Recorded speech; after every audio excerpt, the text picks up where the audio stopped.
Hi everyone, this is my first update video, so I thought I'd give you a brief introduction to Shornford, which is my model railway in double O gauge.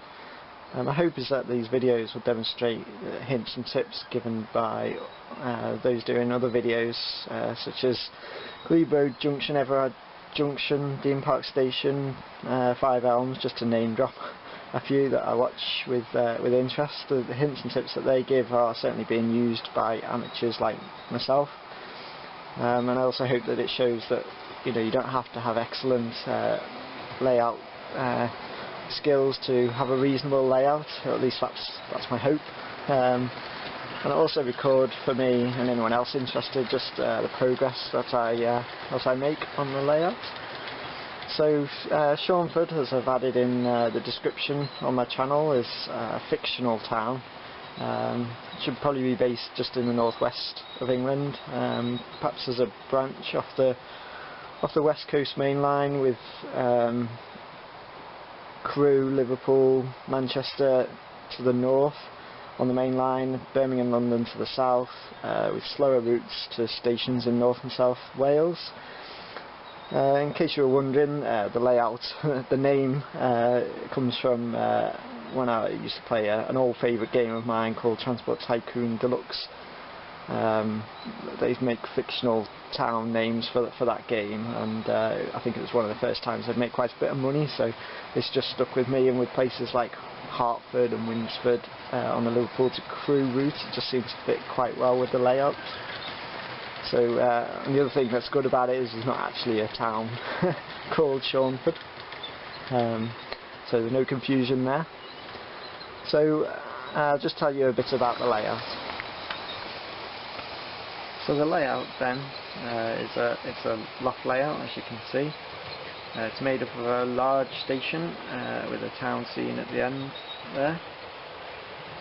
There's junctions to the north, which I've already uploaded videos, and if I turn the camera around, there'll be another junction here to the south, which actually runs all the way round to the TMD, followed by Shornford Bridge, which is there, which will probably end up with a bit of a river under there. Moving forward into what will be a countryside scene, and then towards the end there will be Shornford Tunnel, unless I can think of a better name, that is. And at the tunnel section here, I'll just move down a bit further, there's a scenery divide, with the idea that will be the break between the routes going into Shornford and obviously leaving Shornford. Like others, I've insulated the loft with the aluminium foil, and that goes all the way down as far as I can underneath there, just to sort of reduce the dramatic fluctuations in the temperature. The boards are made from 12mm ply, with the backboards being 6mm ply. Now this is my first DCC layout I've made, so I've been learning as I go. Probably the first proper layout I've done myself. Power is provided by the Gauge Master Prodigy Advanced 2 that you can see there, and I have 3 bus wires essentially. And the reason for that, having 3 bus wires, which both go in a T-section, so you have wires to the left and obviously wires that go off to the right. And the reason for having 3 bus wires is that I had quite a lot of DC trains, so I've done it so that I can switch the back 2 lines to DC power, though most have now been converted. But I also, down here, I have a Lens TR100, and that's used for powering the Lens LS150 accessory decoders, which currently I have 2 for powering point motors, and also I've got an old DC DC controller for powering the lights, which at the moment I've just started to put on the station. They're not fixed yet, as you can see, but they'll be used for powering lights within the station and other lighting circuits that I add to the layout. So as of January 2014, it's just a bit about where I'm up to really. So most of my videos I've uploaded will be of the North Junction, because this is the bit where I've done the most scenery. I put in 2 Traintronic signals. For the other way, I've just gone for model scene signals, because you can't actually see the lights, so they're not working lights. But obviously there's more detail to add in this section. This is just where it's up to really. To turn the camera around, I've got the road going here. I've still got lines to paint on there, and then you're into the town, seeing that the buildings are roughly in place as to where they'll go, but none of the scenery is done yet. Still got all of the static grass and things to put on there.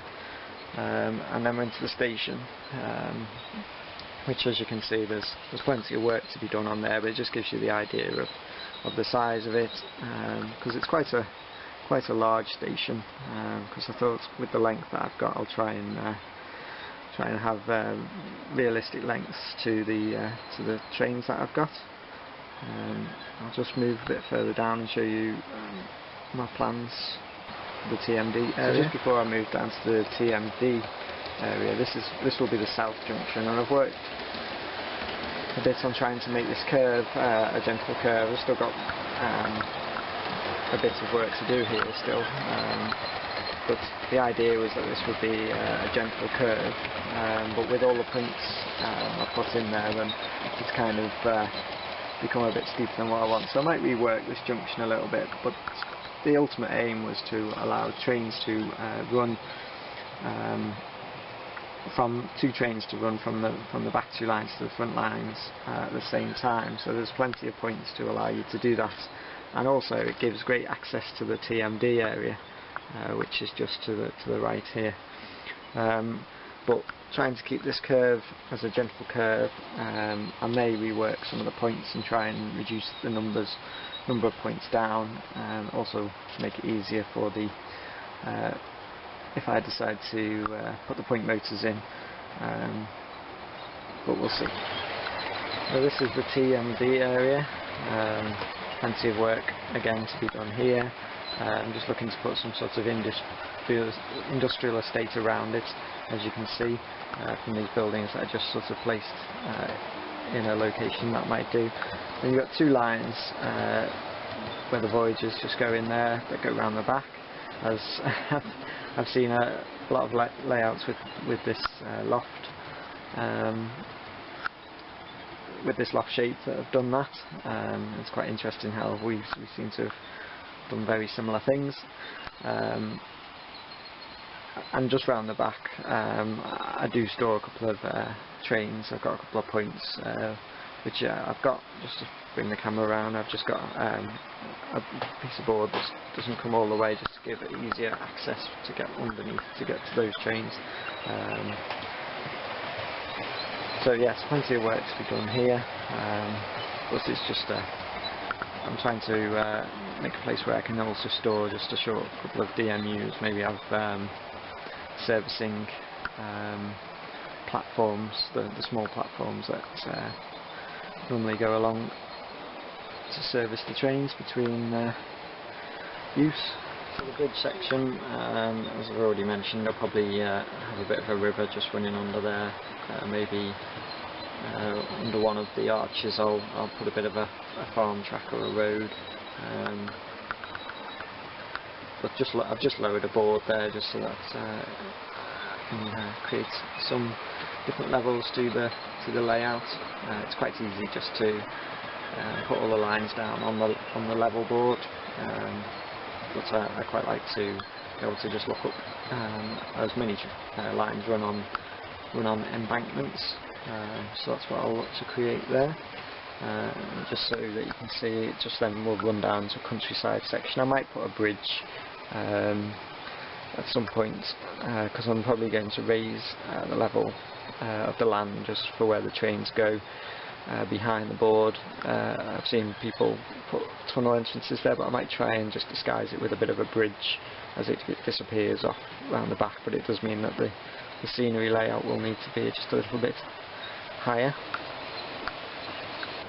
So this is where the trains run under the board. I don't know whether I can just move the camera in there, but you can obviously see that I've got a place where I'll store the trains under there. And also, again, I've lowered a board here just to create a bit of an embankment, but the scenery will probably be quite hilly in this section if I can. I've made sure that the backboard's obviously giving plenty of height there, but I might have to build a bit of a retaining wall because unfortunately the lines are quite far back. So in order to create the hillside, I think I might need to build a retaining wall, and then that just obviously hits the goes back to the north junction where there is you'd probably call a scenic blockade. Right, so I hope that shows you where I'm up to with the layout. I'll upload this now, and hate listening to the sound of my own voice, but any comments you have, it would be good to hear from you, and I'll hope to just upload another video in the future. Thanks very much.